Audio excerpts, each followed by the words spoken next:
Hey guys, it's Josh. I'm going to be going over the SWOT analysis, including the core competencies and internationalization.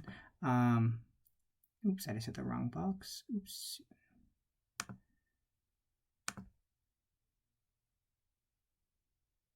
So on each side, I have the strengths and for both companies, and then as we go through each slide, each will be a different attribute of the SWOT analysis.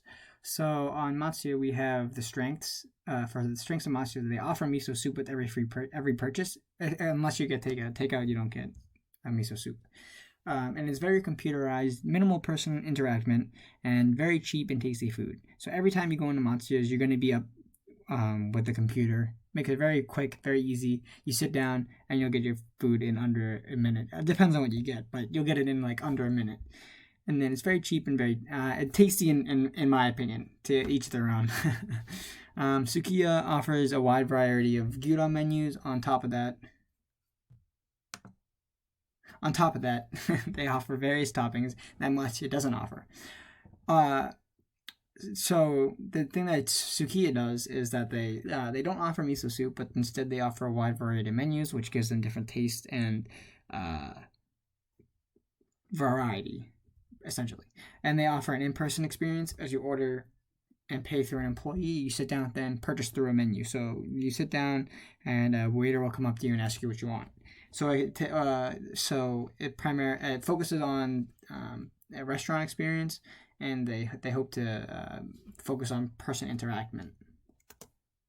And then the weaknesses, the Matsuya weaknesses that they did not offer as many toppings as the competitors do, and they do not appeal to the family-esque style restaurant.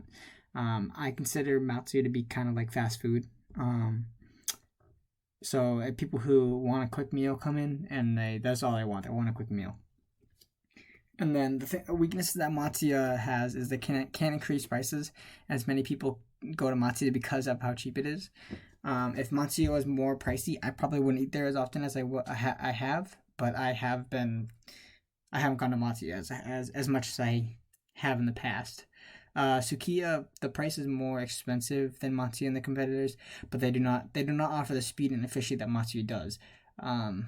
And they cannot make the process more efficient, no computerization. So their whole focus is to be a family-style restaurant, so they don't have the computerization and the efficiency that Matsuya does.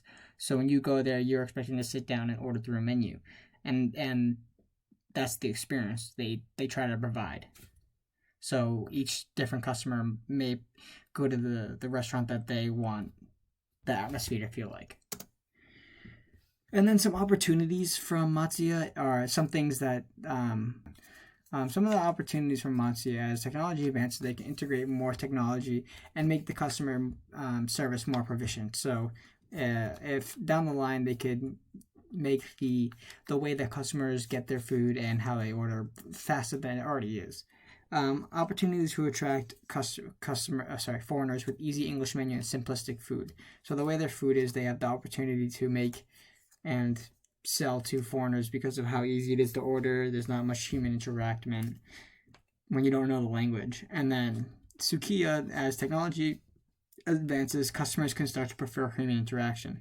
So one of the opportunities I thought was, say technology advances to like very more than it has, and people can, in every restaurant, they don't really talk to anybody anymore. So if Sukiya stayed the same way it was, people can eat there to have the style experience that they used to have, and people might like to talk to somebody rather than a robot. Japan, being a popular tourist destination, set up locations in private areas to attract new customers. So a big thing Sukiya has is they have a lot of destinations in the city rather than the suburbs. There's no Sukiya around campus, and the one on campus is Matsuya.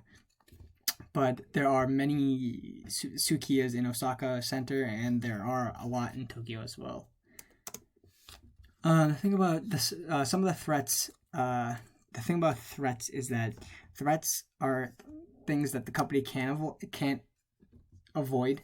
So the things that they can't change. So something that happens in the environment happens to the economy that they cannot change. So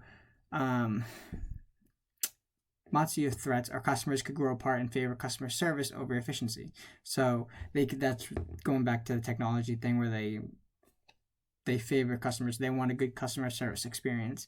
And then the food quality decreases, meaning that the production of meat and rice can decrease, the quality can go down, and that affects the company as a whole.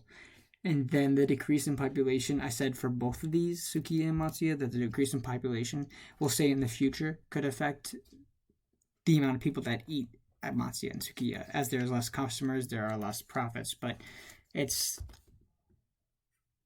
a bit of a stretch, but I thought I considered that a threat.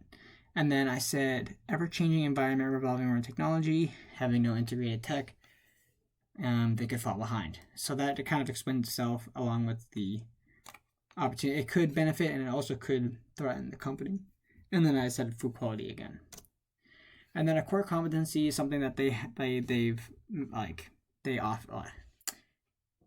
For core competencies, I said Matsuya's core competency was standardization, as everything is made to a standard. Every time you go to and get gyudon, it will be nearly the same texture and taste as the last 100 times you went. So that's the thing about Matsuya. It's the same every time. And then Sukiya customization. I said customization because technically you can go to Sukiya and get you can get gyudon every time, and as they offer a variety of toppings, every meal can taste different. And that I think that you can get whatever combination you want, and you can try every combination as well. And then for internationalization, I said Matsuya makes it easy for non-Japanese speakers to order and enjoy food, as they have a computer system with an English option to browse the catalog. And as someone who doesn't speak Japanese, Matsuya providing minimal speaking confrontation makes it very easy to eat and makes it less stressful, I guess. And then for Sukiya, they follow the same process, but they speak more. There's more spoken language. They allow for foreigners to practice their Japanese by pointing out and saying their desired choice. And I said both of these brands try and incorporate foreign people and try to branch out by expanding their reach of communication, whether it be by person or machine. And so I just have the conclusion. I just have a couple questions, and then these will be listed here. And then yeah. All right, thanks. Bye.